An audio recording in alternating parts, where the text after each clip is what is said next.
A man works his whole life to build something solid. You pour your sweat into the dirt, you pay your taxes, you raise your boys, and you trust that the ground beneath your feet is real. You trust that blood means something. I believed all of that. I bet my whole life on it. Right up until a Tuesday afternoon, when a single piece of paper proved I was the biggest fool in the county. I am 72 years old. For most of those years, I ran this farm. 2,000 acres of prime land. It takes a toll on a man's back, but it gives you something you can point to and say, I made that. And I wanted to make sure it stayed in the family, safe and secure. That is why I put everything in the hands of my eldest boy, Robert. Robert is 48 now. He is a successful commercial lawyer. He wears nice suits, drives a German car, and talks in a way that makes the bank managers sit up and listen. I was always proud of Robert. He got the dirt out from under his fingernails and learned how the real world works. I handed him the keys to the family trust a few years back. He handled the estate, the accounts, the legal protections. He told me I could rest easy, and I did. I thought he was the perfect son. Then there is David, my second boy. He is 42, and right this minute, he is probably on his back under a broken diesel tractor, covered in grease. David is quiet, hard-hated. We never saw eye to eye. I used to ride him hard. I would tell him he was too slow, too stubborn, that he needed to use his head more like his brother. David would just wipe his hands on a dirty rag, look at me with those tired eyes, and go back to work. I left the actual farm work to him, but I kept the power with Robert. It seemed like the smart thing to do. Deep down, maybe I knew I was too hard on David, but a father does not admit those things out loud. You make a choice, and you stand by it. It all started falling apart on a Sunday morning. My granddaughter Sarah came out to the farm to visit. Sarah is Robert's girl. She is 20 years old, away at college, and she has always been the apple of my eye. She came bounding up the porch steps carrying 2 cups of town coffee and a little cardboard box. She had that big, easy smile. She sat down next to my rocking chair and told me about this new genetics test, an ancestry kit. Everyone at her school was doing it. You spit in a tube or swab your cheek, mail it off, and a few weeks later a computer tells you where your great-grandfather came from. I told her it was a waste of money. I pointed out to the fields and told her I knew exactly where I came from. We come from this dirt. We are farmers. But Sarah just laughed. She knew how to get around my temper. She opened the little plastic package and handed me a cotton swab. She said she had already done hers. She wanted to link our profiles online to build a family tree. She said it would be fun. I grumbled about it. I told her the government already had too much of my information. But I looked at her sitting there, waiting, and I could not say no. I rubbed that little cotton swab on the inside of my cheek, put it in the plastic tube, and handed it back to her. She kissed my cheek, thanked me, and drove off. I went back to drinking my coffee. I did not give it a second thought. 3 weeks passed. We were getting ready for the early harvest. Robert had stopped by twice to have me sign some routine tax forms for the trust. Everything was normal. Everything was exactly the way it had been for 20 years. Then the mail came. It was a Tuesday. I walked down to the metal mailbox at the end of the dirt driveway. Inside was a stack of catalogs, a bill from the feed store, and a crisp white envelope from the genetics lab, addressed to me. I walked back to the house. I made a fresh pot of coffee. The house was quiet. My wife passed away 10 years ago, and I have lived alone ever since. I sat down at the heavy oak kitchen table, the one where we used to eat family dinners when the boys were young. I reached into my shirt pocket and put on my reading glasses. I tore open the envelope. There were 3 pages of charts and graphs, maps showing parts of Europe. I skipped past all of that. I did not care about 100-year-old history. I looked for the section Sarah told me about, the family matching page. It was supposed to show her name right at the top, linking us together as close relatives. I found her name. Sarah Vance. Next to her name was a percentage, the amount of blood we shared. I looked at the number. I cleaned my glasses on my shirt and looked again. The paper said 0% DNA shared. I sat there for a long time. The clock on the wall kept ticking. The refrigerator hummed. I just stared at that circle with the 0 inside it. My mind tried to make excuses. I thought, it is a mistake. These cheap tests are always broken. They mixed up the tubes in the laboratory. They gave me some stranger's results. But my name was printed perfectly at the top. And Sarah's name was right there below it. I read the fine print at the bottom of the page. It explained how the matching worked. It said there was no possibility of a biological relationship between the 2 profiles. None. My chest started to feel tight. If Sarah was not my blood, then her father was not my blood. Robert, my eldest. My pride and joy. The man who held the legal rights to everything I owned. I leaned back in the chair. My breathing got shallow. I thought about my wife. We were married for nearly 50 years. She was a good woman. Or so I thought every day since I buried her. But a child does not just appear out of nowhere. A mother knows. If Robert was not my son, my wife knew it. She knew it when she brought him home from the hospital. She knew it every time I patted his head and told him I was proud of him. She knew it every time I yelled at David for not being more like his brother. Did Robert know? The thought hit me like a physical punch. I looked over at the kitchen counter. Robert's expensive leather briefcase had been sitting on that counter just yesterday, full of trust documents he wanted me to sign. He was always so eager to handle my affairs, always so quick to tell me not to worry about the details. A cold sweat broke out on the back of my neck. I was 72 years old, and I suddenly felt completely blind. I did not know the man handling my money. I did not know the woman I slept next to for decades. I stood up from the table. My knees were stiff, but I did not care. I remembered something. An old green metal footlocker. My wife had it moved down to the basement 20 years ago. She put a heavy brass padlock on it. Whenever I asked her about it, she waved her hand and said it was just old letters from her college days. Private things a woman likes to keep. I never pushed it. A man respects his wife's privacy. I never touched that box in 20 years. I left the DNA report sitting on the kitchen table. I walked out of the kitchen and opened the door to the basement stairs. The air coming up from below was cool and smelled like damp earth and old wood. I reached up and pulled the string for the bare overhead bulb. I gripped the wooden handrail. I had to know the truth. I had to know what else was hiding in the dark. I started walking down the stairs. The stairs groaned under my boots. The air down there was heavy, smelling of damp concrete and old cardboard. I walked past the broken chest freezer and the stacks of old farm records. The green metal footlocker was pushed way back in the corner, half covered by a dusty canvas tarp. I pulled the tarp off. The dust settled in the yellow light of the bare bulb. There was a heavy brass padlock holding it shut. I did not have the key. I never asked for it. For 20 years, I walked past this box and respected her privacy. That was the deal we made without speaking. You trust the person you sleep next to. I went to my workbench and found a heavy iron crowbar. My hands were shaking, not from the cold. I wedged the flat edge under the lock. I put my weight into it. My shoulder ached, a reminder of a tractor accident from 30 years ago. The metal groaned, and then the clasp gave way with a sharp crack. I dropped the crowbar on the cement floor. The sound rang in the quiet basement. I knelt down and pushed the lid open. The hinges squealed. Inside, it smelled like dried lavender and old paper. There were no college letters.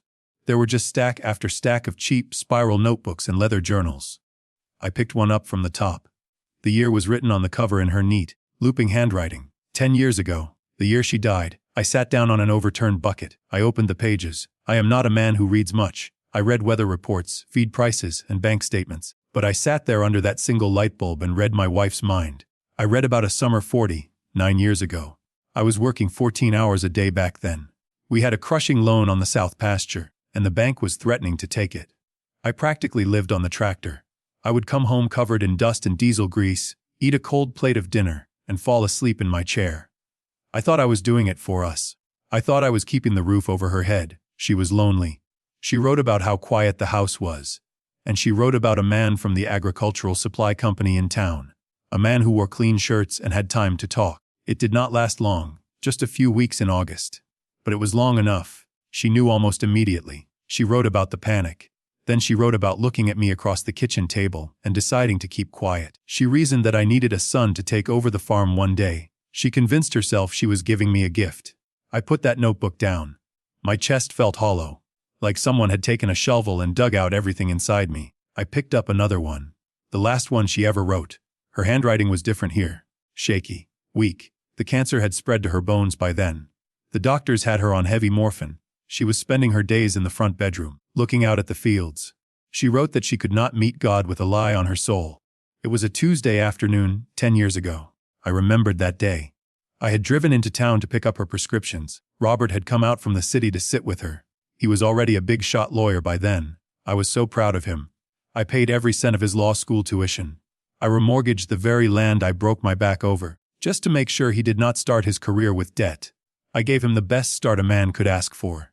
The journal said she told him everything. Right there in the front bedroom. She confessed. She asked for his forgiveness. She asked him to tell me after she was gone, when the time was right. I turned the page. My hands were cold. She wrote down Robert's reaction. He did not get angry. He did not cry. He held her hand and told her he understood. He told her not to worry. He said he would protect the family. He said the truth would only hurt me, and it was better to let sleeping dogs lie. Protect the family. That was a lawyer talking. Even then, standing by his dying mother, he was calculating. If the truth came out, he was no longer the rightful heir to the Vance farm. He would just be the bastard son of a supply salesman. So he sealed her lips with comfort, waited for her to die, and then buried the secret with her. For 10 years, that man looked me in the eye at Thanksgiving dinners. He drank my whiskey. He patted my shoulder and called me Dad. And a few years after she passed, when my knees started giving out and the paperwork got too heavy, I handed him the keys to the kingdom. I signed over the family trust to him.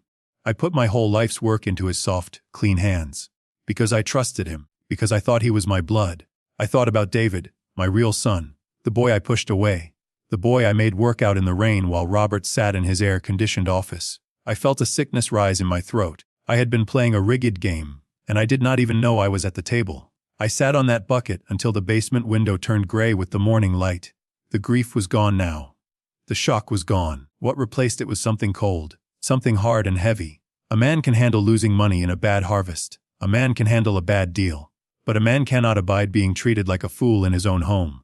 I stood up, my joints popped. I gathered the 2 notebooks, put them inside my flannel shirt, and walked upstairs. I went to the downstairs bathroom and splashed cold water on my face. I looked in the mirror. I looked old. I looked tired. But my eyes were steady. I walked into the kitchen and put the coffee on. Just like any other morning.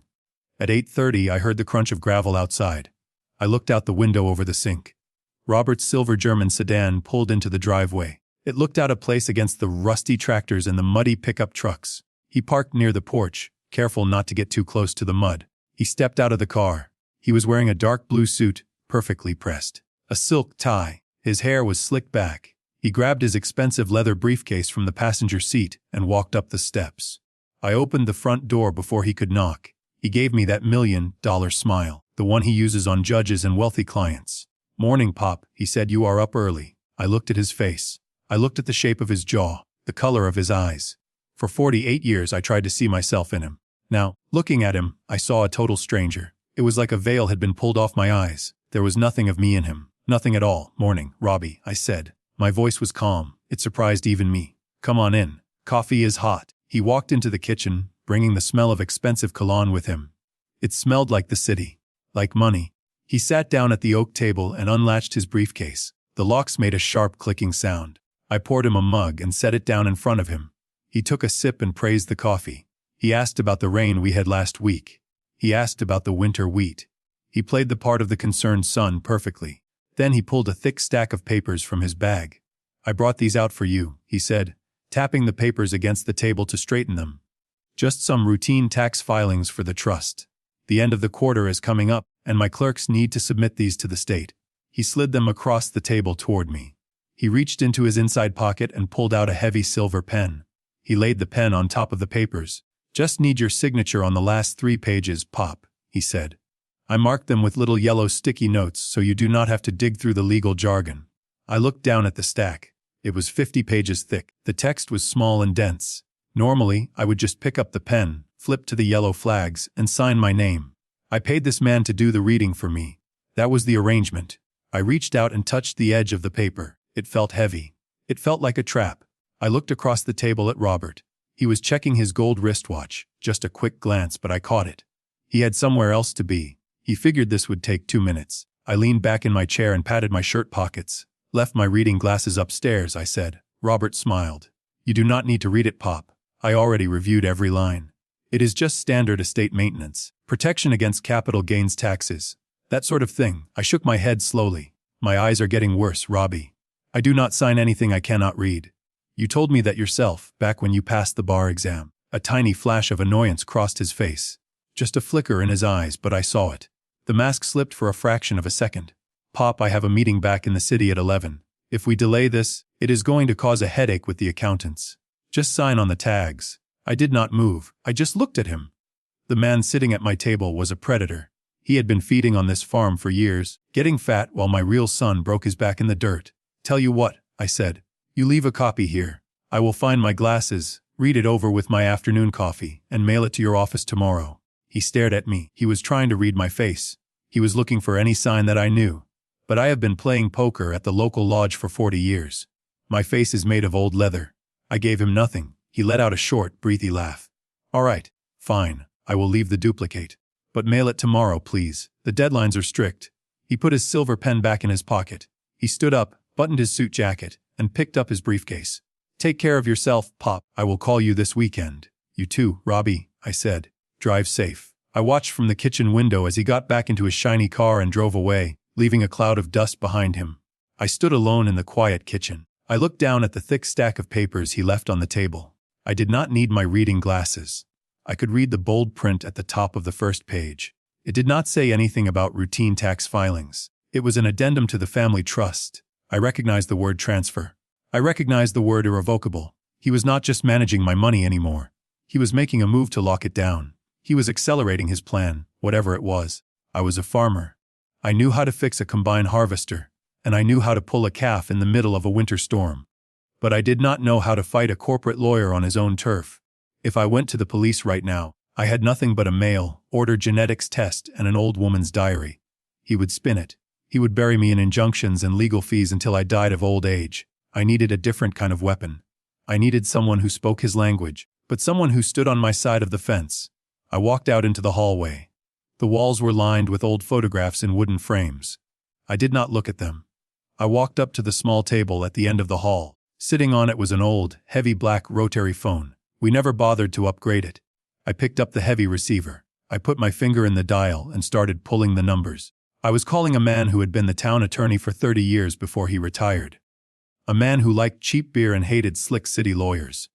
A man I had known since we were both drafted into the Army 50 years ago. The line clicked and rang. It was time to call Marcus. I waited for Marcus in the main barn. It is a big steel and timber building, built back when things were made to last. The air in there always smells like diesel exhaust, dry hay, and old leather. It is an honest smell. I sat on an overturned milk crate near my workbench and watched the dust float in the beams of sunlight coming through the high windows. I had the 50 pages of Robert's document sitting on the workbench, next to a heavy steel wrench. I kept looking at that stack of paper. It looked harmless enough, just white paper and black ink. But I knew it was a weapon. It was a weapon pointed right at my head, held by a man I used to carry on my shoulders. I heard the crunch of tires on the gravel outside. Not the smooth hum of a German engine. This was the heavy, rattling idle of an old Ford pickup truck. I stood up and walked to the sliding barn doors. Marcus Thorne was killing the engine. The truck was rust-colored and covered in a layer of road dust. Marcus stepped out, slamming the door hard enough to make the mirror shake.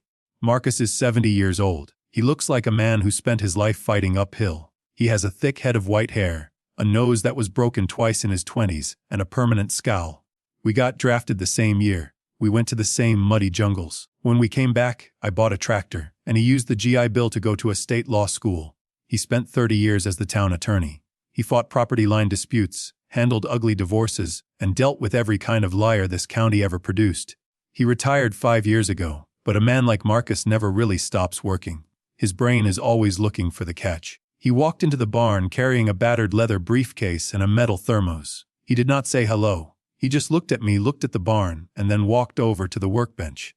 "You look like hell, Bill," he said. His voice was gravelly, ruined by 40 years of cheap cigars. "I feel like it," I told him. He set the thermos down. He unbuckled his briefcase.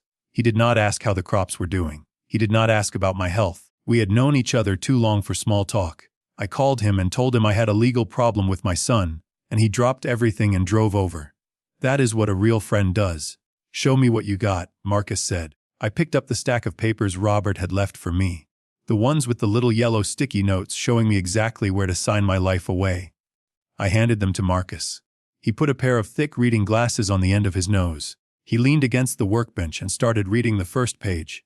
I watched his face. I saw his eyes moving back and forth across the legal jargon.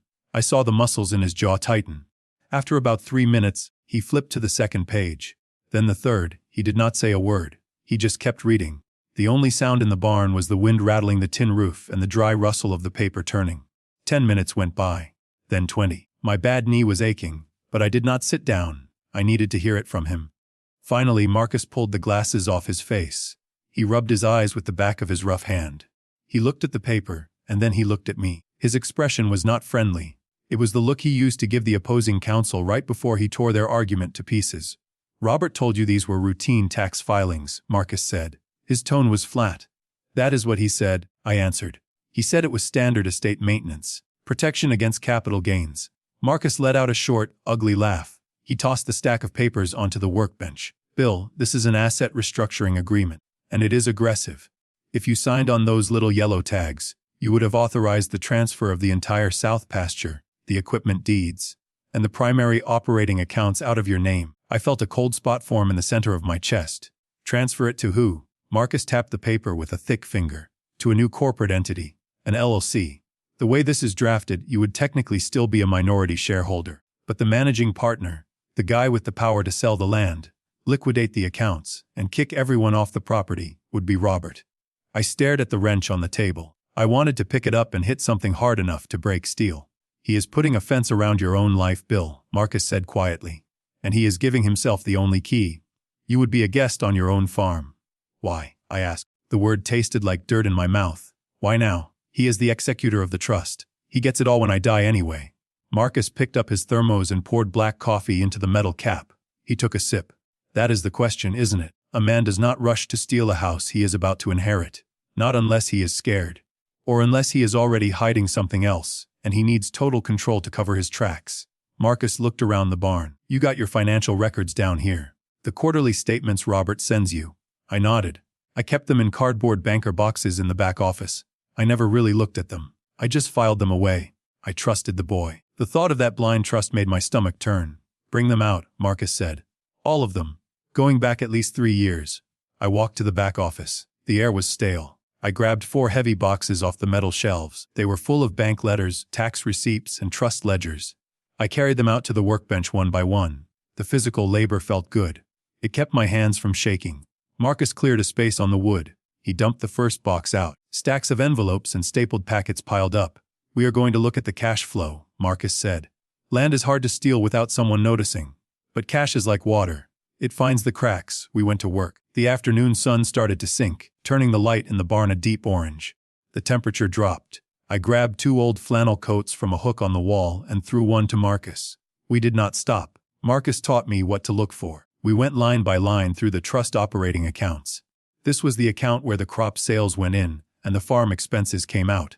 For the first hour, everything looked normal. Diesel fuel, fertilizer, equipment repairs, property taxes. Then Marcus stopped his finger on a line item from 2 years ago. Look at this, he said. I leaned in. The line said management and consulting retainer. The amount was $8,000. Who did we pay $8,000 to? I asked. We do not hire consultants. I know how to grow corn. I do not need a guy in a suit to tell me when it rains. Marcus traced the line across the page. It was paid to a company called Apex Solutions Group. I had never heard of it. Keep looking, Marcus said. Let's find out if this is a one-time thing. We dug through the next quarter. There it was again. Apex Solutions Group, $10,000. The next quarter, $12,000. Listed as a risk assessment fee. The next quarter, $15,000. Listed as legal compliance. My hands started to sweat.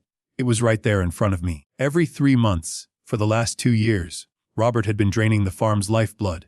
It was a slow bleed. Not enough to bounce a check to the feed store, but enough to hollow us out from the inside, like termites eating the load-bearing beams of a house. He was sending me these statements, I said. My voice was tight. He mailed them to my house. He knew I would not read them. He counted on it, Marcus said. It is an old trick. You hide the theft in plain sight, buried on page 14 of a boring financial report. If you ever asked about it, he would just throw some big words at you. Say it was an unavoidable corporate expense. I did 1 round of math in my head. In 2 years, Apex Solutions Group had taken over $120,000 out of my family's pocket. Money that I broke my back for. Money that should have gone to replacing the busted transmission on David's tractor. Money that belonged to this dirt. Who is Apex Solutions? I asked. Marcus pulled a bulky smartphone out of his coat pocket. He put his glasses back on and started tapping the screen with his thick thumb. I still have a buddy who works at the Secretary of State's office, Marcus said. Let's see what the public registry says. Usually, these shell companies are registered in Delaware to hide the owners. But sometimes, greedy people get lazy. He waited for the screen to load. The barn was completely dark now, except for a work light I had clicked on over the bench. The yellow bulb cast long, harsh shadows against the corrugated metal walls. Marcus stared at his phone. He let out a long breath, the kind of breath a man takes when he finds a tumor on an X-ray. He got lazy, Marcus said quietly. Who is it? Marcus looked up at me. Apex Solutions Group is an LLC registered in this state. The listed operating manager is a woman named Eleanor Hayes. The name hit me like a bag of wet cement. Eleanor Hayes. That was Robert's wife, her maiden name. My daughter-in-law. The woman who brought potato salad to our 4th of July picnics. The woman who sat in my living room at Christmas and thanked me for the generous checks I gave their family. They were stealing from me. They were all in on it. They were taking the money I bled for, funneling it through a fake company, and then driving out here in their expensive cars to smile in my face and ask for more.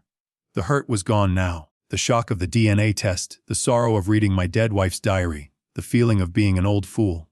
All of it burned away in an instant. What was left was absolute, freezing clarity. I looked at the paperwork scattered across the workbench. I looked at the numbers. $120,000 stolen, and a fake tax document designed to steal the rest. This was not a mistake. This was not a son making a bad financial decision. This was a calculated, cold-blooded robbery. He was treating me like a dying animal, picking the meat off my bones before I even stopped breathing.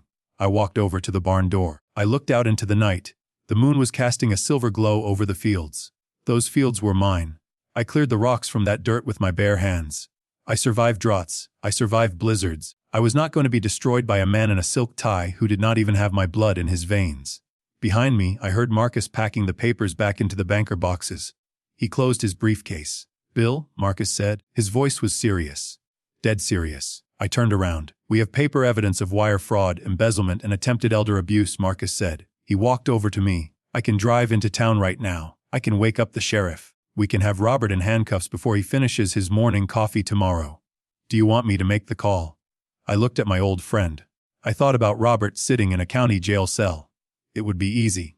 But it would be quick. "If we call the sheriff, what happens?" I asked. Marcus crossed his arms. "He gets arrested. He hires a slick defense attorney. He claims it was a misunderstanding, a sloppy accounting error. He probably loses his law license. He might do a few years in a white-collar federal camp. And the money?" I asked.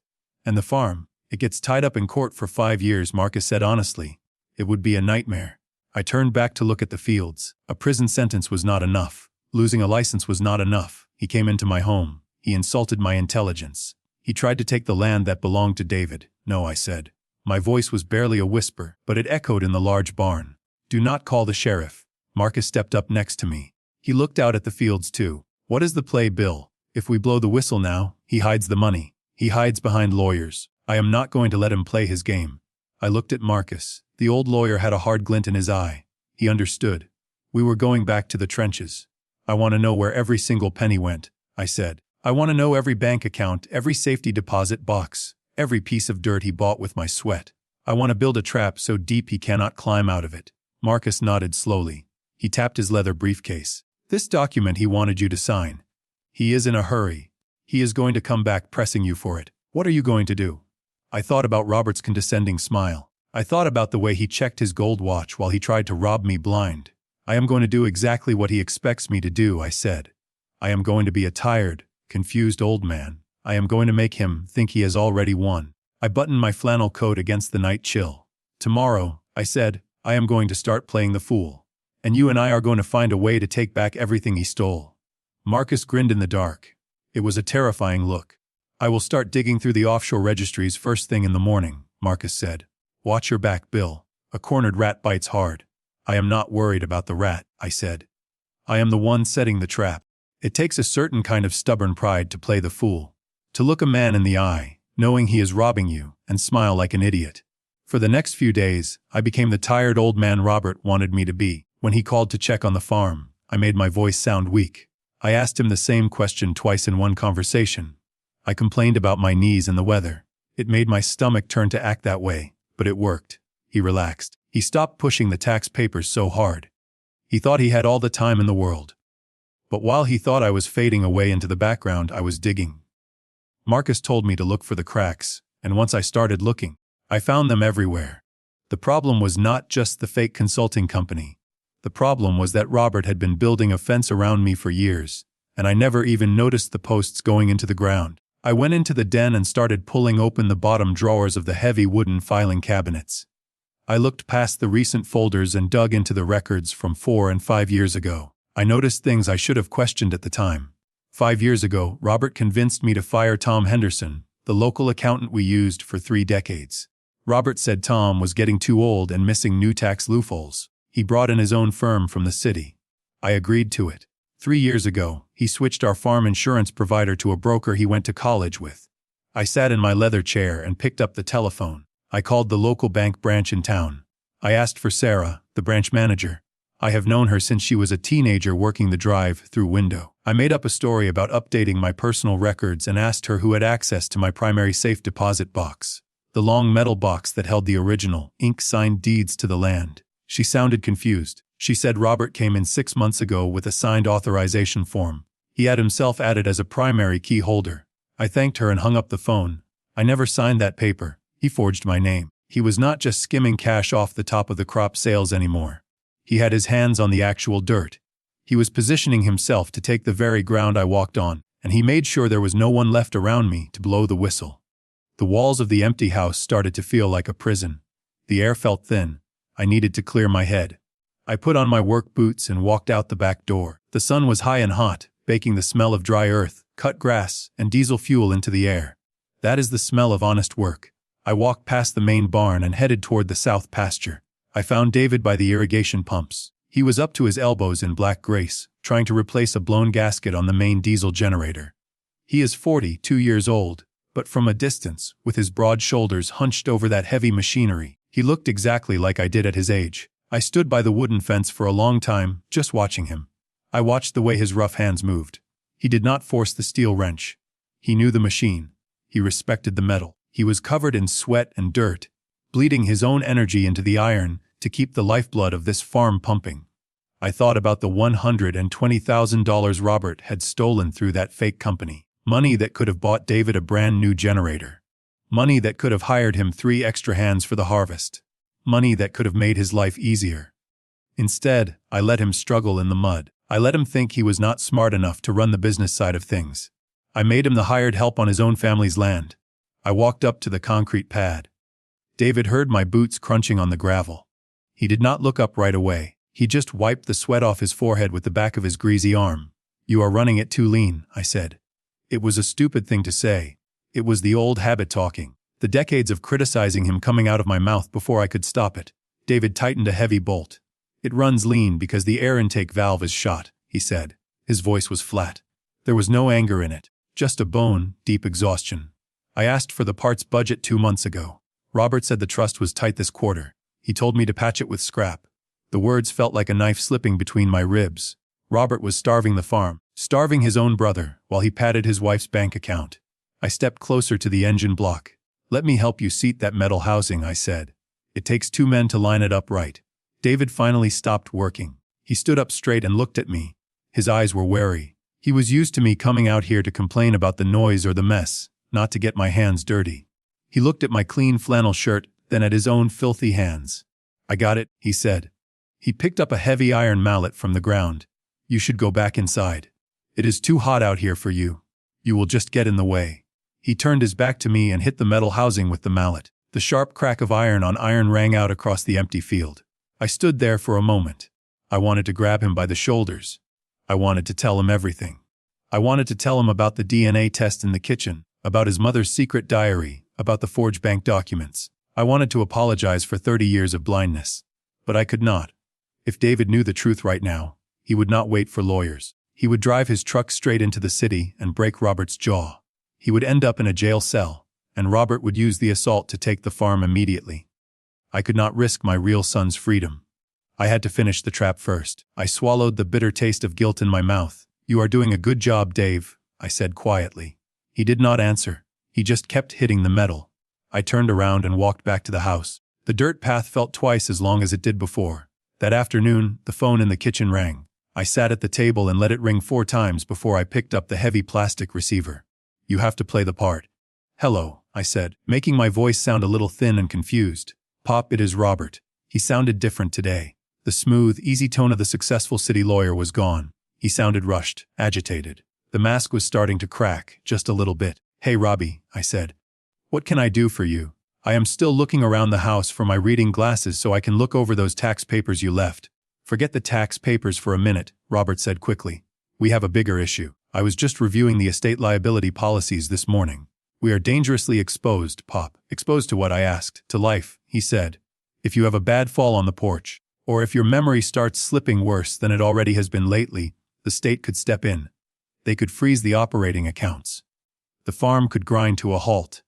I gripped the phone tight enough to make my knuckles turn white. My memory is fine, I said. Pop, you forgot my birthday last month, he said. The lie was delivered so smoothly it almost sounded like genuine concern.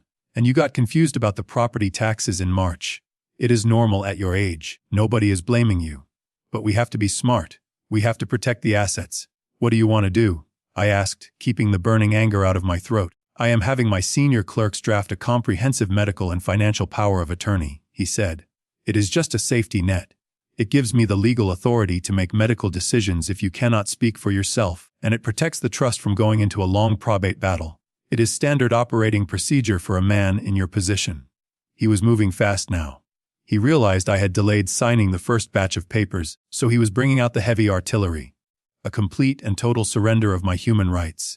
He wanted the power to pull the plug on my life, and the power to empty my bank accounts, all on one piece of paper. When do you need this signed? I asked. I am bringing it out to the farm next Friday, he said. The tone was no longer a request from a son. It was an order from a manager. I am bringing a public notary with me from the city. We will get it signed, filed, and done with. Do not worry about reading the legal jargon. I will explain it all to you when I get there. Just be ready next Friday. All right, Robbie, I said softly. I will be here. Good. Get some rest, Pop. He hung up the phone. The line went dead with a hollow click. I sat in the kitchen as the afternoon sun faded into evening. The house became completely silent. I felt a cold dread settling over my shoulders. The power of attorney. That was the final nail in the coffin.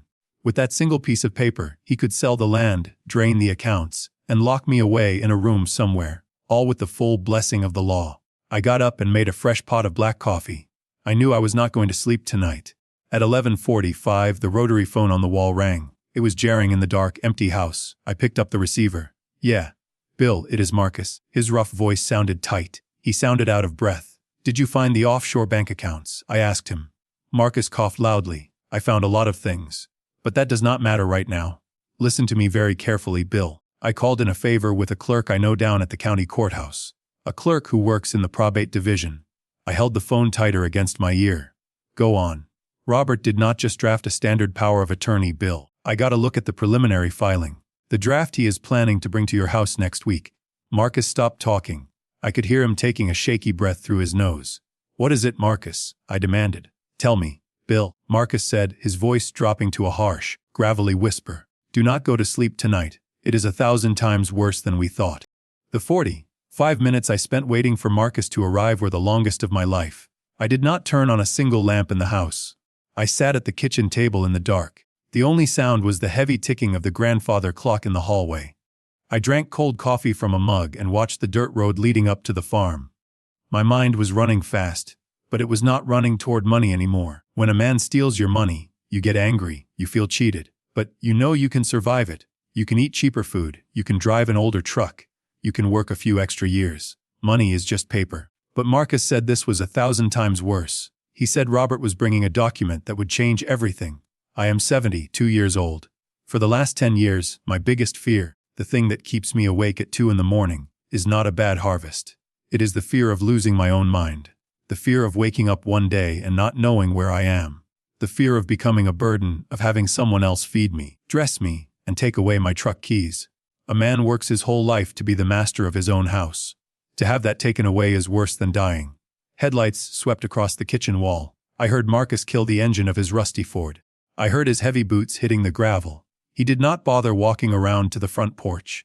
He came straight up the back steps and opened the kitchen door. He did not say a word. He walked to the light switch and flipped it on. The bright fluorescent light above the sink buzzed to life. Marcus looked terrible. His face was pale and his breathing was heavy. He had his battered leather briefcase in his right hand. He walked over to the oak table, dropped the briefcase, and popped the brass latches. He pulled out a thick stack of paper. It looked just like the tax documents Robert had brought out a few days ago. But this one had a blue cover sheet from the county probate court. Read it, Bill, Marcus said. His rough voice was shaking. I put on my reading glasses. I looked at the first page. It was titled General and Durable Power of Attorney for Healthcare and Property.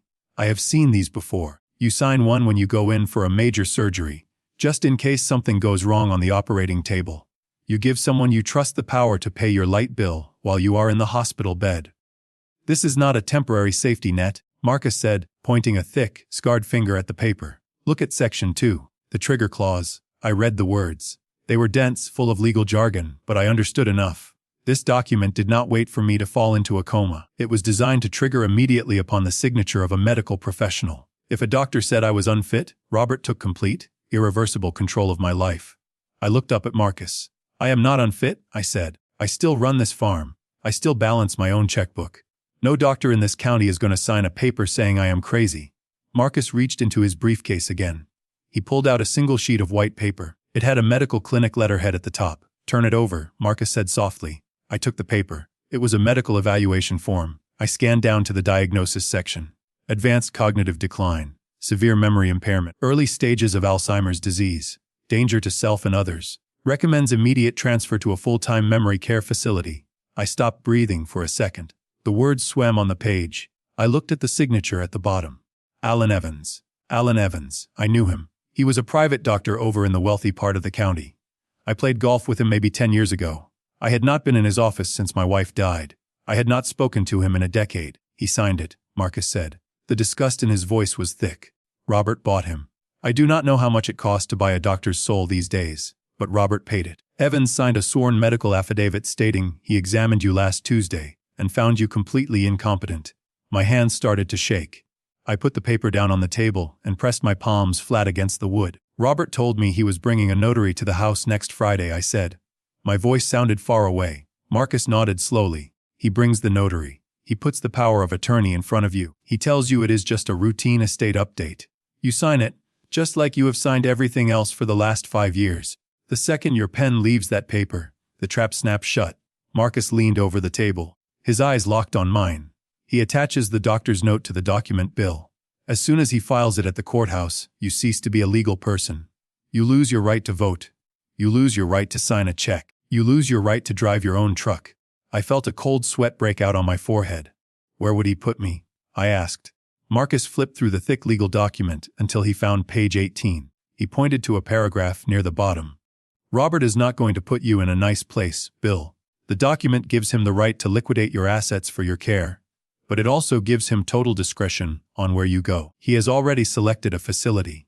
It is a state-funded lockdown center 3 counties over. It is a place for people who have no money and no family. They drug the patients to keep them quiet. You would spend the rest of your life sitting in a plastic chair staring at a cinder block wall. And nobody would listen to a word you said, because the paperwork says you are insane.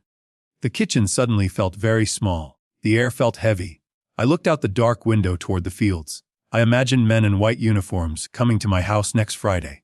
I imagined them packing my clothes into a cheap plastic bag. I imagined trying to fight them off, trying to tell the police that my son was stealing my farm, and watching the police shake their heads with pity because they had a doctor's note that said I was crazy. He is not just robbing me, I said. No, Marcus said. He is burying you alive. The fear was sharp and biting, but it only lasted for a minute. When a man realizes he is fighting for his actual life, the fear turns into something else. It turns into a cold, hard focus. What about David? I asked.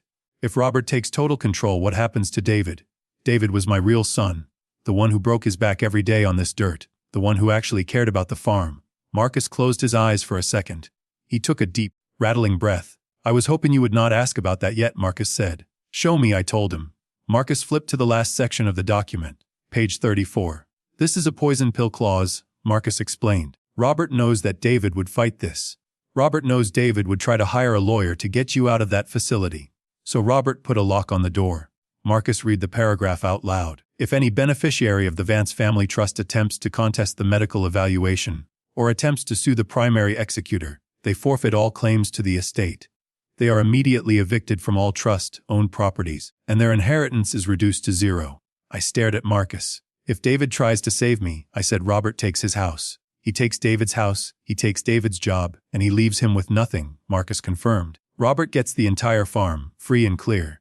He can sell the 2,000 acres to a corporate developer the very next day. The silence in the kitchen was absolute. The refrigerator stopped humming. Even the wind outside seemed to die down. I looked at the blue cover sheet of the document. I thought about the DNA test in my pocket. I thought about my wife lying in her deathbed, with Robert holding her hand, promising to protect the family. I thought about Robert driving his expensive German car, wearing his silk tie, looking at his gold watch, smiling at me while he planned to throw me in a locked ward and throw my real son out onto the street. This was not greed. This was pure, concentrated evil. He hated me. He hated David. He hated this farm. He just wanted the money, and he was willing to destroy 2 lives to get it. I stood up from the kitchen table. My knees did not ache anymore. My hands stopped shaking. I walked out of the kitchen and into the living room. The room was dark, but I knew every inch of it. I walked over to the heavy oak cabinet against the far wall. The glass doors reflected the moonlight coming through the front window. I reached into my pocket and pulled out my keys. I unlocked the glass door. Inside were 3 hunting rifles. I reached for the old Winchester pump-action shotgun, the one my father gave me 50 years ago. I pulled it out of the rack. It was heavy. The walnut stock was smooth, and the steel barrel was cold. I walked back into the kitchen carrying the gun. Marcus froze. He looked at the shotgun, then he looked at my face. He took a slow step back from the table. "Bill," Marcus said. His voice was very tight. "Do not do something stupid. If you shoot him when he comes up the driveway, you die in prison. He wins." I did not look at Marcus. I walked over to the kitchen counter, opened a drawer, and pulled out an oily yellow rag. I sat back down at the kitchen table. I laid the heavy shotgun across my lap. I started wiping down the steel barrel with the oily rag. The smell of gun oil mixed with the smell of stale coffee. It was a familiar smell, a grounding smell. It helped me focus. I wiped the barrel slowly, methodically. I checked the chamber. It was empty. I knew it was empty, but the weight of the steel in my hands reminded me of who I was. I was a man who protected his own. I was looking at a document that would lock me in a cage for the rest of my life. Tell me, if this was your son, what would you do? Drop 1 word in the comments. Just 1 word. Let me know I wasn't crazy for what I did next. I set the rag down on the table. I looked up at Marcus. He was still standing there, watching me carefully, waiting to see if his oldest friend had finally snapped. "I have not lost my mind, Marcus," I said. My voice was calm. It was the calmest I had felt in days. "I am not going to shoot him," I said, sliding the shotgun back onto the table. "That would be too quick. That would be too easy. If I shoot him, he does not suffer. He does not understand what he lost." I looked at the stack of legal papers. "He wants to use the law to destroy me," I said. "He thinks he is the smartest man in the room because he went to a fancy school and knows how to write a poison pill clause. He thinks I am just a dumb dirt farmer who cannot read the fine print." I leaned forward, resting my arms on the table. "Marcus," I said, "you were the best damn attorney in this county for 30 years. You ruined men in court for a living." Marcus nodded slowly. The fear left his eyes, replaced by a dark, dangerous spark. "I did," he said. I pointed a finger at the forged medical document. "I want you to teach me," I said. "I want you to teach me how to legally kill a man. It took me 3 days to learn how to be a dying man. You do not just wake up and pretend your brain is rotting. You have to practice." I watched myself in the mirror. I let my shoulders slump. I practiced staring at the wall just a little too long before answering a question. I let my hands tremble when I held a coffee cup. Robert called me every day. He was checking my temperature. He was making sure the fish was still on the hook. I played my part. When he asked if I had found my glasses, I told him I forgot what I was looking for. When he asked if I had eaten lunch, I told him I thought it was still morning. I could hear the satisfaction in his voice. He thought the stress was finally breaking me down. He thought his forged medical report was becoming reality. We set the meeting for Friday at 2 in the afternoon. He told me he was bringing the notary, just like he promised, to get the paperwork finished so I could quote-unquote rest easy. I hung up the phone. My hands were perfectly steady. I had 3 days to gut the house he thought he owned. Marcus and I started the demolition on Tuesday morning. We did not use sledgehammers. We used ink and paper. We sat in Marcus's musty old law office above the hardware store in town. Marcus had spent the weekend pulling every deed, every account number, every tax record tied to the Vance family trust. The first thing we did was lock the doors. Marcus drafted a temporary injunction. He used his old connections at the courthouse to get it in front of a friendly judge. We filed it quietly, under seal. It effectively froze all transfers out of the primary operating accounts. If Robert's fake company, Apex Solutions, tried to pull another $15,000 out for consulting fees, the bank would block the wire. But freezing the cash was not enough. Robert still thought he was going to get the land on Friday. I had to make sure that when he finally grabbed the prize, it turned to ash in his hands. "This is the tricky part, Bill," Marcus said, looking at a stack of land deeds. "The trust is revocable right now. That means you, as the creator, can change it. But Robert is the executor. If he suspects you are moving assets, He could try to use that fake doctor's note to claim you are not of sound mind to make the changes. He could drag it into court. I leaned forward in the hard wooden chair. Then we do not change it, I said. We empty it. Marcus grinned. His old lawyer instincts were fully awake. Exactly. We created a new entity. An irrevocable trust. Once the dirt went in there, it could not come out. Not by me, not by Robert, not by anyone. And we named the sole beneficiary, David Vance. My real son. The boy who was out there right now, covered in grease, keeping the tractors running while his brother plotted to steal his inheritance. I signed the transfer papers. With one stroke of a pen, the 2,000 acres of prime farmland, the house, the barns, the equipment, all of it moved out of Robert's reach. The original family trust, the one Robert managed, was still there on paper. But it was an empty shell, a hollow log. It felt good to sign those papers. It felt like paying off a 50-year debt. Wednesday, I had one more piece of business to take care of. The hardest part of the trap. I put on a clean shirt, got into my truck, and drove into the city.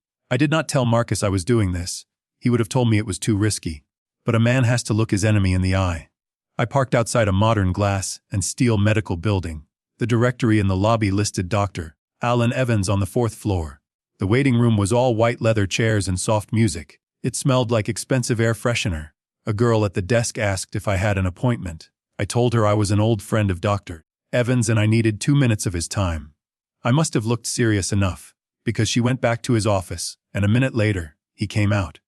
Dr. Evans looked older than I remembered from the golf course. He had gray hair and a nervous energy about him. He was wearing a white coat over a designer shirt. "Bill," he said, forcing a smile. "It has been a long time. Come on back." He led me into his private office and closed the door. He sat behind a large mahogany desk. I did not sit down. "I understand you have been seeing my son, Robert," I said. My voice was low and quiet. Evans shifted in his chair. He looked uncomfortable. "Well, Bill, you know I cannot discuss another patient's medical." "I am not asking about his health, Alan. I am asking about mine." I reached into my jacket pocket. I pulled out a folded piece of paper. It was a copy of the medical affidavit Marcus had found at the courthouse. The one with Evans's signature at the bottom, declaring me incompetent. I tossed it onto his mahogany desk. It landed with a soft slap. Evans looked at the paper. The color drained out of his face. He looked up at me, then back at the paper. "I have not seen you in 10 years, Alan," I said. "I have not been in this office. You did not examine me last Tuesday. You did not give me a memory test. You just took Robert's money and signed your name on a lie." Evans opened his mouth, but nothing came out. He swallowed hard. "Bill, you do not understand. Robert told me you were refusing to come in. He said you were a danger to yourself.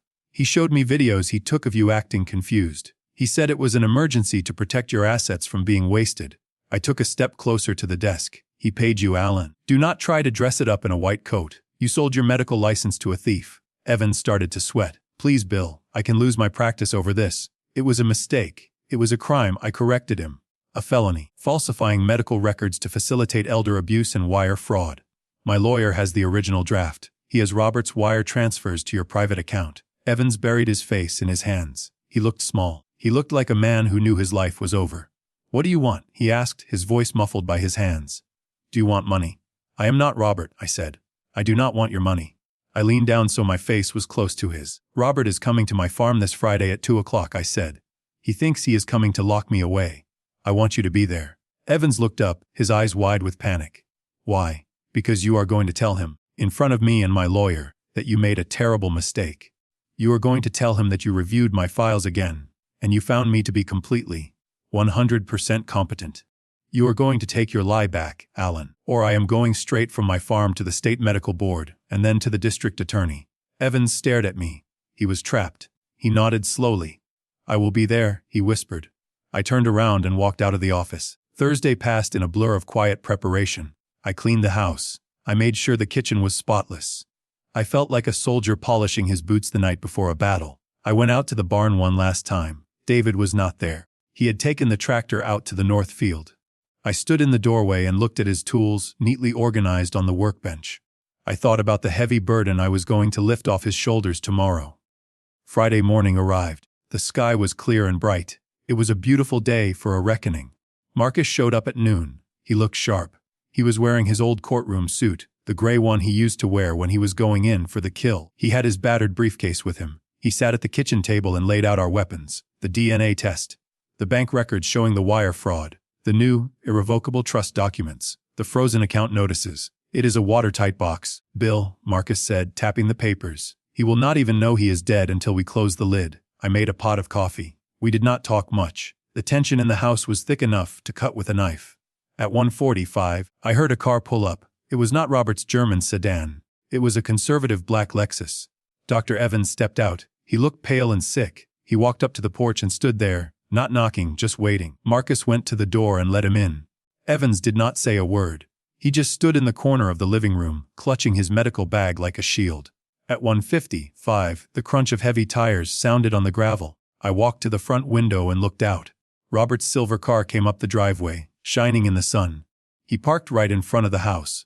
He got out of the driver's side. He was wearing a dark charcoal suit, perfectly tailored. He looked confident. He looked like a man who owned the world. A woman got out of the passenger side. She was carrying a leather satchel. The notary public. Robert had brought his witness. I walked away from the window. I went to the center of the living room. I have a heavy, high-backed leather chair facing the front door. It is the chair I sit in when I negotiate crop prices with the buyers. It is the chair of the man who runs the Vance farm. I sat down in that chair. I put my hands flat on the wooden armrests. My back was straight. I did not look like a confused old man anymore. I looked like exactly what I was. Marcus stood off to the side, near the hallway, half in the shadows. Dr. Evans stood frozen in the corner. I heard Robert's expensive leather shoes on the wooden porch steps. I heard him turn the brass doorknob. He did not knock. He thought it was his house now. The door swung open. Robert stepped inside, a tight, victorious smile already forming on his face. He held his thick legal briefcase in his hand. The notary followed him in, looking around nervously. Robert stopped in the middle of the entryway. He looked at me sitting in the chair. He looked at Dr. Evans sweating in the corner. He looked at Marcus stepping out of the shadows. The smile died on his face. The trap was sprung. Robert walked into my living room like he already owned the floorboards. He didn't bother to wipe his expensive shoes on the mat. He just strode in, briefcase in one hand, looking around the room as if he were already measuring it for a demolition crew. The notary, a nervous-looking woman in a gray suit, trailed behind him. She clutched her stamp and a black binder to her chest. I stayed in my heavy leather chair. I didn't stand up to greet him. I just sat there, my hands resting on the wooden armrests, waiting. "Pop," Robert said, his voice dripping with that fake, practiced concern. "You're looking a little stiff today. It's a good thing we're getting this done. We need to get you taken care of." He set his briefcase on the coffee table. The brass lock snapped open with a sharp, hollow sound. He pulled out a thick stack of papers. The power of attorney. The document that would turn me into a ghost. He didn't even look at me when he spoke next. He was too busy organizing the pages, getting the yellow sticky notes lined up perfectly. "I brought Ms. Higgins from the city to notarize your signature," he said smoothly. "We just need you to initial the bottom of the first 5 pages and sign the back. It's all standard. Just like we talked about on the phone." He pulled out his heavy silver pen. He held it out to me. He smiled. It was the smile of a man who thought he was dealing with a tired old fool. I looked at the pen. I didn't take it. "Where is the medical evaluation, Robbie?" I asked. My voice was low, but it didn't shake. Robert's smile froze for a fraction of a second. Then he recovered. "Medical evaluation. Pop, we don't need that today. This is just the legal framework. We're just putting the safety net in place." "That's funny," I said, leaning forward just a little. "Because usually, when a man signs a durable power of attorney with a trigger clause for cognitive decline, he likes to know what doctor is going to sign the paperwork to lock him away." The room went completely silent. The notary, Miss Higgins, took a tiny step backward. She looked from me to Robert, her eyes wide. Robert stood perfectly still. The silver pen hovered in the air between us. The fake concern melted off his face, replaced by a cold, hard calculation. "I don't know what you're talking about, Pop," he said, his voice tightening. "You're confused again. This is exactly why we need to get this signed. Your memory is slipping." "My memory is sharper than it has been in 20 years. I told him. I didn't raise my voice. I didn't have to.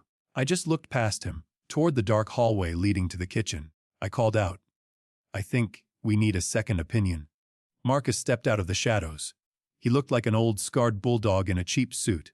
He carried his battered leather briefcase in one hand. Robert's head whipped around. When he saw Marcus, the blood drained out of his face. He knew exactly who Marcus was. He knew Marcus didn't do real estate law or tax planning. Marcus did litigation. Marcus fought wars. "What is he doing here?" Robert demanded, his voice suddenly sharp and high. "This is a private family matter. It stopped being a family matter 2 years ago, Robbie," I said. Right about the time you set up Apex Solutions Group. Robert flinched. It was a small movement, just a slight jerk of his shoulders, but it told me everything. He knew he was caught. But he was a lawyer. He thought he could talk his way out of a burning building. I have no idea what you're implying, Robert said, turning back to me. His eyes were hard now. And I don't appreciate you bringing outside counsel into my house to harass me. Your house? I asked. I stood up from the leather chair. My knees cracked, but I stood tall. You don't own a single grain of dirt on this farm. Marcus walked over to the coffee table. He didn't say a word to Robert. He just opened his battered briefcase and started pulling out paper. He dropped the first stack on the table, right next to Robert's shiny power of attorney. Bank records. Marcus grunted. 3 years of wire transfers from the Vance Family Trust operating account to Apex Solutions, totaling $120,000. Robert stared at the papers. He swallowed hard. Those were legitimate consulting fees. For risk management. Marcus dropped another piece of paper on the table. Registration documents for Apex Solutions. Listing Eleanor Hayes, your wife, as the sole managing director. That's wire fraud, Robert. That's embezzlement from a trust you manage. Robert's jaw tightened. He looked at the notary. Ms. Higgins, please step outside. This is a misunderstanding, and I don't want you involved. She stays right there, I said. My voice cracked like a whip. Ms. Higgins froze, terrified. Robert turned to me, his hands balled into fists. He tried to play the victim. He tried to use the one thing he thought still worked. Pop, listen to me, he pleaded. His voice was thick with fake emotion. You're not thinking clearly. This man is filling your head with lies. I'm your son. I've been taking care of you. I've protected this family. Protected it, I asked. The anger was rising in my chest now, cold and sharp. Be starving your brother. By denying David the money he needs to keep the tractors running, while you buy your wife a new company with my sweat. I pointed to the power of attorney still sitting on the table. And what about that? I demanded. What were you going to do with me, Robbie? You were going to take my name off the accounts, sell the land, and put me in a state home. You were going to throw David out on the street. You wrote the poison pill clause yourself. Robert's face was pale, but his eyes were furious. The mask was completely gone now. The slick city lawyer was gone. He looked like a cornered animal. You're an old man, Robert shouted, his voice echoing in the living room. You don't know how the real world works anymore. The farm is failing. David is an idiot who can't even balance a checkbook. I was saving the assets! I was doing what had to be done to preserve the wealth. Me wealth, I said quietly. Our wealth, Robert screamed back. I'm your son. I have a right to it. That's the biggest lie of all, I said. I reached into the inside pocket of my flannel shirt. I pulled out the folded piece of paper. The DNA test results. I didn't hand it to him. I threw it. It fluttered through the air and landed on top of the bank records. What is this? Robert sneered, looking down at it. Read it, I said. Robert picked it up. His eyes scanned the page. I watched him read his daughter's name. I watched him read the percentage at the bottom. 0. I watched the last 10 years of his life crash down around him. His hands started to shake. The paper rattled in his grip. He looked up at me, and for the first time in his life, he looked truly terrified. It's a mistake, he stammered. Those tests are garbage. It means nothing. I broke open your mother's lockbox, I told him. My voice was heavy with the weight of 50 years. I read her diary. The one she wrote the year she died. The one where she confessed everything to you, right there in the front bedroom. Robert stopped breathing. He took a stumbling step backward, hitting the back of his knees against the couch. You knew, Robbie, I said. You knew for 10 years that you weren't my blood. You knew you had no right to this land. You stood over her deathbed, and you promised her you'd keep quiet so you could keep your hands on my money. You sat at my Thanksgiving table. You let me pay your way.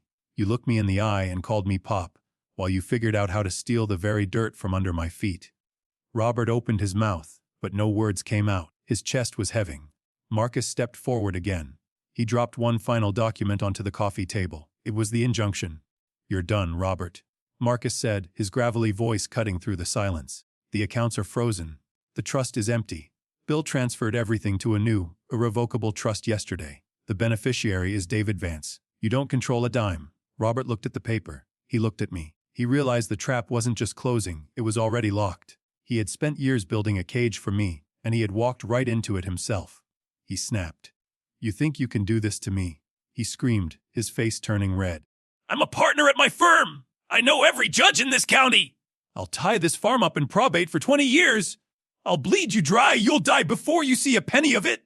He lunged forward, grabbing the papers off the table. He started tearing them.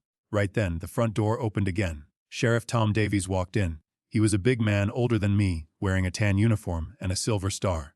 2 deputies stood behind him on the porch. Marcus had made the call 20 minutes before Robert arrived. The sheriff looked at the torn papers on the floor.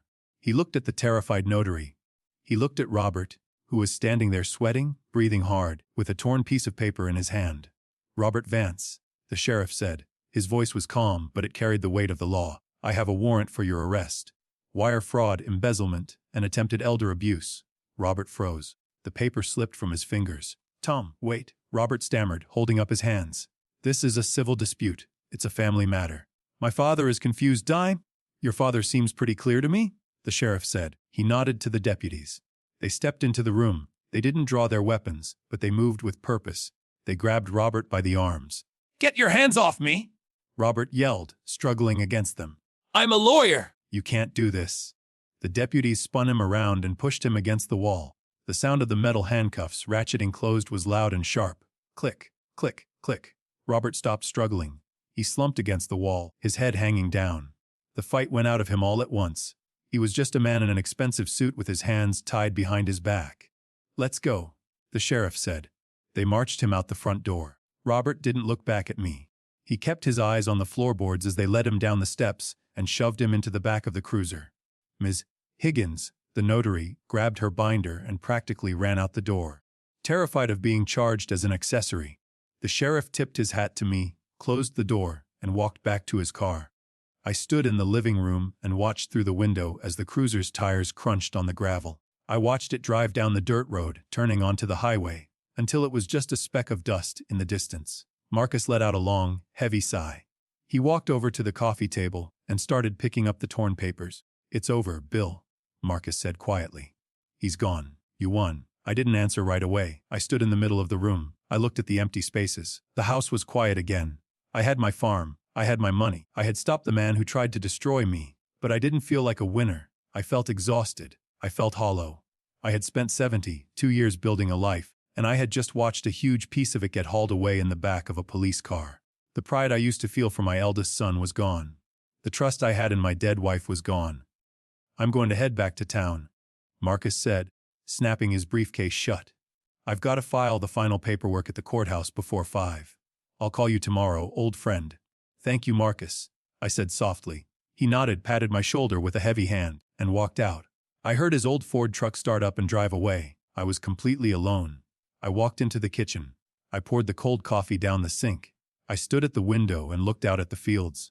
The sun was getting low, casting long, dark shadows across the dirt. It was over. The battle was won. But the farm felt empty. The victory felt like ashes in my mouth. I rested my hands on the edge of the sink, my head bowed. I didn't know how to fix what was broken inside me. Then I heard a sound. It was the heavy, rhythmic thumping of a diesel engine. I looked up. Through the window, out near the main barn, I saw a figure. It was David. He was covered in mud and grease, driving the old tractor back from the north field. He parked it near the barn, killed the engine, and grabbed a heavy toolbox from the back. He started walking toward the house, his head down, tired from a long day of honest work. I watched him walk. I watched the man who had stayed loyal, even when I gave him every reason to leave. I turned away from the window. I walked to the counter and picked up the thick manila envelope Marcus had left for me. The new trust documents. The ones with David's name on them. I opened the back door and stepped out onto the porch. The evening air was cooling down, carrying the smell of dry dust and sweet grass across the porch. I stood there for a long time, holding the heavy manila envelope. The house behind me was empty, but it felt different now. The poison was out of the walls. It had cost me 48 years of a lie to get it out, but the air felt clean again. I walked back inside and picked up the kitchen phone. I dialed a number I knew by heart. It went to voicemail on the second ring. She was probably crying. She had probably already gotten the call from her mother about what happened to Robert. "Sarah," I said to the machine, keeping my voice steady and low. "It's Grandpa. I know things are bad right now. I know you're hearing a lot of things. I just want you to know something. The blood in your veins doesn't change the last 20 years. It doesn't change the fact that I held you when you were a baby and I watched you grow up. What your father did is his burden to carry. It's not yours. My door is open. It's always open for you. Take care of yourself, sweetheart." I hung up the phone. I didn't know if she would ever call back. But a man does not blame a child for the sins of the father. You protect the innocent. That is the rule. I picked up the manila envelope from the counter. I walked out the back door, down the wooden steps, and headed toward the main barn. The sun was just touching the horizon, turning the sky a deep, bruised purple. The wind picked up, rustling the dry corn stalks in the near field. From the old stables, I could hear the soft whinny of a mare settling in for the night. David was by the side of the barn, washing his hands at the outdoor spigot. He was using a heavy grit soap, scrubbing the thick black diesel grease out of his knuckles.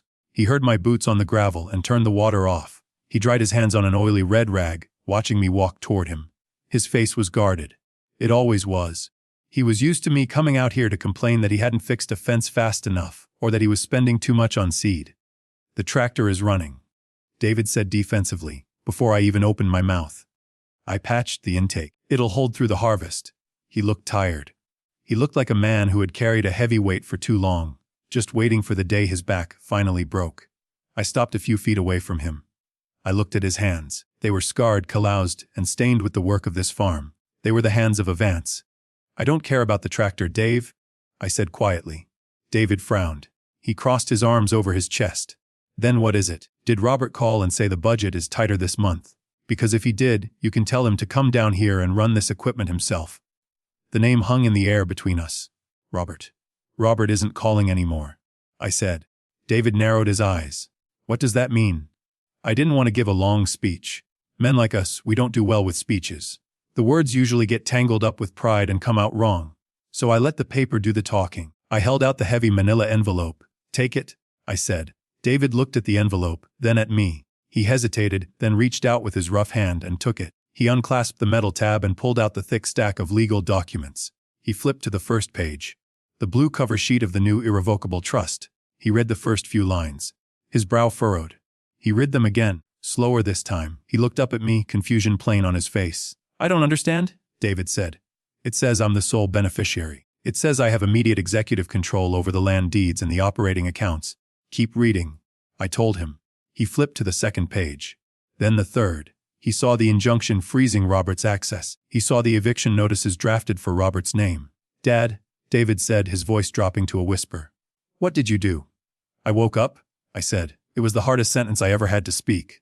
30 years too late, but I finally woke up. I looked him straight in the eye. I didn't look away, even though the shame burned in my chest. He was stealing from us, Dave. For years, he set up fake companies. He siphoned the cash. And when he thought I was getting too old, he paid a doctor to say I was crazy so he could lock me away and take the dirt right out from under us. David stared at me. The shock on his face was absolute. Then, slowly, the shock turned into something else. The quiet, stubborn resentment he had carried for me his whole life started to shift, replaced by a slow, burning anger directed at the city lawyer, who had almost ruined us both. "Where is he?" David asked, his voice low and dangerous. His hands tightened around the legal papers. "He's sitting in a cell at the county jail," I said. "Sheriff Davies took him away an hour ago. He's facing federal wire fraud charges. He's not coming back here. Ever?" David looked down at the papers again. He ran his thumb over the embossed seal at the bottom of the page, the seal that made it real. "You put my name on everything," David said, almost to himself. "You gave it to me." "I didn't give you anything," I said. "You earned it. You paid for this land with your sweat, while I was too blind to see it. I favored a man who wore a suit and lied to my face, and I treated my own blood like hired help." I took a breath. The air felt thin. "I was a fool, David. I was a proud, stubborn old fool, and I am sorry." I had never apologized to him in 42 years. Not once. David didn't move. He didn't say anything. He just looked down at the dirt between our boots. The wind blew a stray piece of hay across the yard. He didn't throw his arms around me. He didn't cry.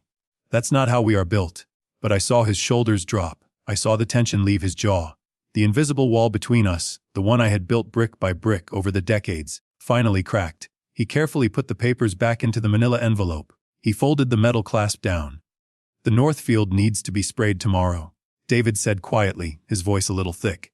"If I'm running the accounts now, I'm ordering the good fertilizer, not the cheap stuff." I felt a small, tight smile form on my face.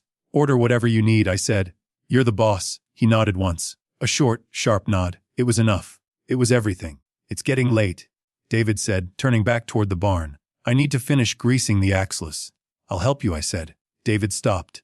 He looked back over his shoulder at me. He looked at my clean hands. "All right," he said. "Grab that wrench." We worked in silence for the next hour under the yellow glow of the barn lights. We didn't talk about Robert. We didn't talk about the jail, or the lawyers, or the money. We talked about Torque and Grace, and the weather forecast for next week. It was the best conversation I had in 10 years. Later that night, I sat alone on the front porch. The house was quiet, but it was a good quiet. The kind of quiet that comes after a storm has passed and the roof is still holding. I looked up at the stars. I thought about the long road ahead. There would be court dates. There would be ugly news in the local paper. Robert would try to fight, even from a cell. But I wasn't afraid. I wasn't a tired old man waiting for the end anymore. I was a father who had finally done right by his son. I had taken back my dignity, and I had secured the ground beneath my feet. The Vance farm was safe, and for the first time in a very long time, I knew exactly who I was. If you enjoyed this story, take a second to hit the subscribe button. It helps me bring you more stories about real life, hard choices, and the things that matter.